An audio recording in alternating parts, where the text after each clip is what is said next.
Фиал одинаково хорошо говорит как на татарском, так и на английском. Оба языка девушка считает родными, что здесь считается нормой среди еще 3500 татар, рожденных в Соединенных Штатах.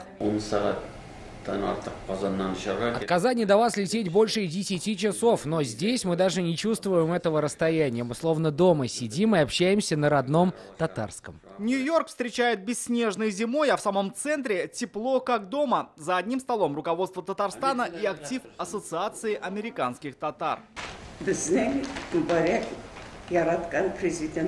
Наш президент всех татар, встретится с вами уже счастье. Организации уже 92 года. В ее составе татары Коннектикута, Нью-Джерси, Вашингтона и других городов. Они часто бывают в Татарстане. Есть и те, кто праздновал еще тысячелетие Казани, но чаще собираются в Нью-Йорке.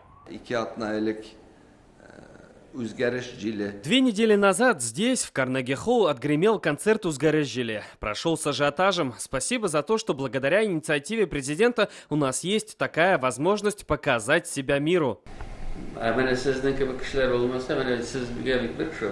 Сложно представить, что будет без таких людей, как вы. Вы находите время, прилагаете усилия для того, чтобы собираться, общаться, проводить праздники. Поэтому большое вам спасибо. Встреча с татарами – обязательный пункт любой зарубежной поездки Рустама Минниханова, как и деловые встречи. По плану в его графике посещение штаб-квартиры ООН, где запланирован доклад на тему «Регионы России и цели устойчивого развития ООН».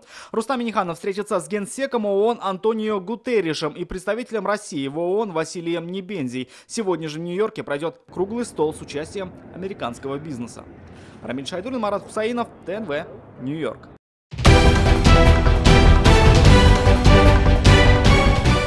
Все новости дня, выпуски программы «Новости Татарстана», программы и фильмы на сайте tnv.ru и на YouTube-канале ТНВ.